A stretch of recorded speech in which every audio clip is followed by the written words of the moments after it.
এ হাঁসটি চুরি করে গরুর মাংস এনে রান্না করে। সে মাংস দেখে এ হাঁসগুলো চুরি করে খাওয়ার ধান্দা করে। আর এদিকে পিচ্ছে হাঁসটিকে বাঘে দৌড়ানি দিচ্ছিল, তা দেখে বড় হাঁসটি বেরিয়ে এসে বলে, মাং মাং কোটাই কোনটাই রে। মানে গাইস বীরত্ব দেখাতে গিয়ে নিজেই কাপুরুষ হয়ে ভাগছে। আর এদিকে হাঁসটি বাঘের দৌড়ানি খেয়ে গাছে উঠে যায়। হাঁসের পিছু পিছু বাঘটি ওঠার চেষ্টা করে, কিন্তু পারে না, না পেরে রশি দিয়ে গাছে উঠে যায়। किस कलर की चड्डी पहने हो? मैं नहीं बताऊंगा।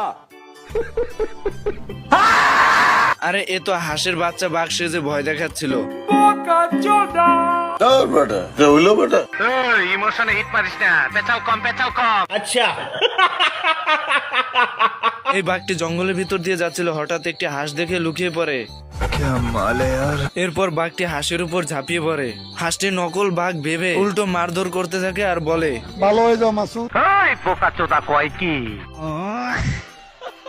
বাঘটি হাঁসের বাড়ির চারপাশে ঘুরতে ঘুরতে জানলার পাশে কিছু খাবার দেখতে পায়। কত হিম্মত একবার দেখি। এরপর বাঘটি দরজা ভেঙে ঘরে ঢুকে পড়ে। এইদিকে হাঁসটির নকল বাঘ ভেবে বাঘকে মারধর শুরু করে দেয়। কোন নেতা নেতার মারা হুন্দাই নাই। আচ্ছা, বাইরে থেকে ছোট হাঁসগুলো বলে যে ওটা সত্যি বাঘ, আর নকল বাঘের কস্টিউম ছোট হাঁসগুলোর কাছে। Bye bye, tata, good bye. এরপর বাঘ হাঁসটিকে খুঁজতে থাকে, আর এদিকে হাঁসটি মূর্তির সঙ্গে চুপ করে বসে থাকে যাতে বাঘটি না বুঝতে পারে। দেখি সোনা বউয়ের মুখটা কেমন। আমার চ্যাটার বাল।